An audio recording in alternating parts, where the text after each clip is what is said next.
Welcome back. I wanted to talk a little bit about memory and learning. We talked a lot about learning. Memory is going to come into play. I'll spend a little bit of time talking about memory. What does that mean and what is it? Before I do that, though, I want to go back and review very briefly the concept of the brain model of learning, all right, the cyclic learning process. Sensory input goes into the brain, things happen in the brain. We're not going to worry about the steps of what's actually happening in the brain, but then we ask the student, for example, for some sort of motor output. Maybe we had a writing assignment, speaking, answering a question, whatever the case may be, and then somehow we need to then start another cycle. We need to help that student start another cycle. Another way we've presented this is this idea that sensory input stimulus from the instructor.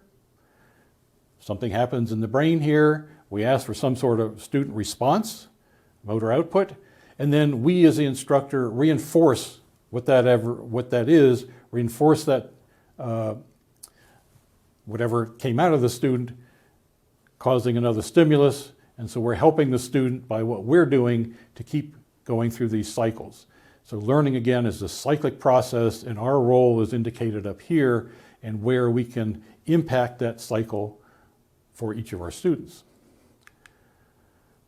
What's going on in the brain, so we want to part of that's clearly memory, so we want to focus now on a little bit of what's going on in terms of memory. So we need to talk just a bit about memory and different types of memory and so on.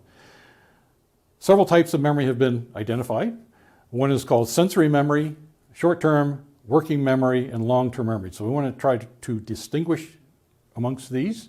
Sensory memory allows us to retain impressions of sensory information after the original stimulus has ceased. So let's go back here a little bit. If you remember our brain model, you might remember that back in the back part of our brain, more or less, is an area called the sensory cortex. So that's where all those nerve inputs are coming in, and whatever is coming in is just the raw data of what's coming in from our senses here. So that's more or less this idea of sensory memory. It does not last very long, seconds at most, sometimes not even that long. It's there only for a very, very, very brief period of time. Short-term memory is the temporary memory that is stored in the mind within a few seconds. So it goes from sensory memory to short-term memory very, very fast, but it's not there again for very long. It is only going to last for maybe 30 seconds or something like that. If something doesn't happen to get it to retain it, that memory will be lost. Working memory, and sometimes people confuse these two. Short-term memory is this, a temporary memory stored in the mind that lasts for maybe 30 seconds. Working memory is the system which holds the short-term memory, the transitory information, the short-term memory, and the process which allows this information to be manipulated. Things like reasoning, comprehension, the thinking part. So it's not just what's in the short-term memory, but it's doing something with that. That's what we call the working memory. And then long-term memory is, finally it gets in there and hopefully stays in there. It's where informative knowledge is stored indefinitely. So theoretically, we learn something, we know it forever. It gets back to how do we retrieve that information and use it. Okay, so these are types of memory: sensory memory, short-term, working memory, and long-term memory. Okay, what's the process that goes on here? And can be described in four basic steps. Attention, receiving a sensory input. Again, we've kind of gone through that with the learning cycle.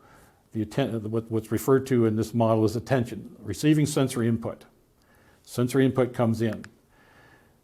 That then goes into the short-term memory, working memory, and then is encoded and then transfer of that information from the short-term or working memory to the long-term memory. So it's an encoding process that goes on, takes a little bit of time, and then goes into long-term memory. Storage, that's when it is in the long-term memory. All right, so we've gone through this process. Something comes in, it's somehow encoded. The short-term working memories are involved in that process, and then encoding into the long-term memory, and it's stored. But then it just stays there, unless we have retrieval. Information must be retrieved So this retrieval process then puts us right back to where we started. Oh, another cycle. Another attention, some sort of sensory input or something in between here where we're thinking about something, and the short-term memory, the working memory goes back in. And so this is really how it is that we understand how to use our long-term memory. Is we need to continually bring that back out from the long-term memory and use it. Another cycle. It's actually the same cycle.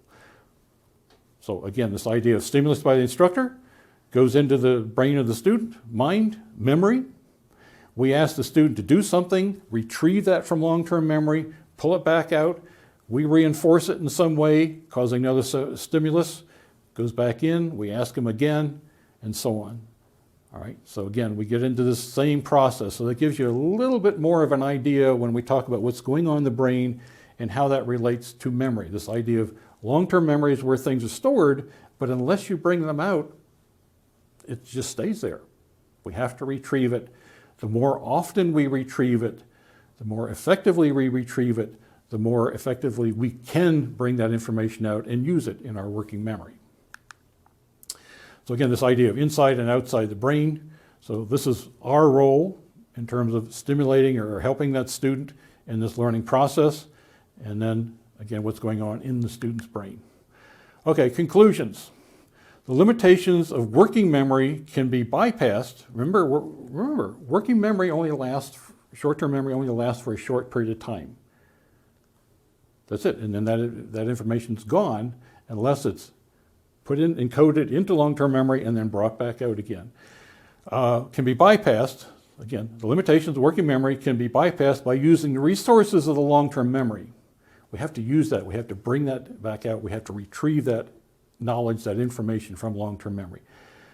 We can help our students solidify their knowledge by repeatedly helping them retrieve those resources from our long-term memory. Again, getting back this idea of learning is a cyclic process and our role as instructors, as teachers, in helping the students to do that, to bring that information back out repeatedly. So that gives you a brief overview, a conceptual overview of memory, how it fits into the learning models, how it relates to learning, and hopefully we'll remember this in terms of how we're thinking about our teaching and how that relates to our students in terms of their memory. Thank you.